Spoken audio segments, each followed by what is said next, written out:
Atlantic মহাসাগর পৃথিবীর দ্বিতীয় বৃহত্তম মহাসাগর। এটি পৃথিবীর মোট আয়তনের প্রায় ২০% জুড়ে বিস্তৃত। আটলান্টিক মহাসাগরের পূর্বে ইউরোপ ও আফ্রিকা এবং পশ্চিমে উত্তর ও দক্ষিণ আমেরিকা মহাদেশ অবস্থিত। এর উত্তরে উত্তর মহাসাগর এবং দক্ষিণে অ্যান্টার্কটিকা মহাদেশ।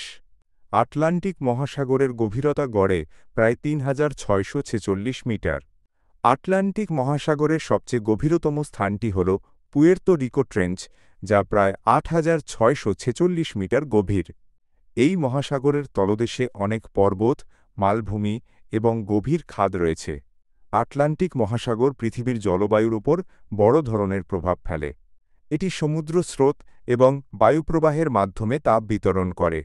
আটলান্টিক মহাসাগরের কয়েকটি গুরুত্বপূর্ণ সমুদ্র স্রোত হল গলফ স্ট্রিম, উত্তর আটলান্টিক স্রোত এবং ল্যাব্রাডর স্রোত। এই মহাসাগরে বিভিন্ন ধরনের সামুদ্রিক জীব বাস করে। মাছ, স্তন্যপায়ী প্রাণী এবং নানা ধরনের উদ্ভিদ এখানে দেখা যায়। আটলান্টিক মহাসাগর বাণিজ্যিক দিক থেকেও খুব গুরুত্বপূর্ণ। এই মহাসাগরের মাধ্যমে অনেক জাহাজ চলাচল করে এবং মৎস্য শিকার করা হয়। আপনি আটলান্টিক মহাসাগর সম্পর্কে আর কিছু জানতে চান?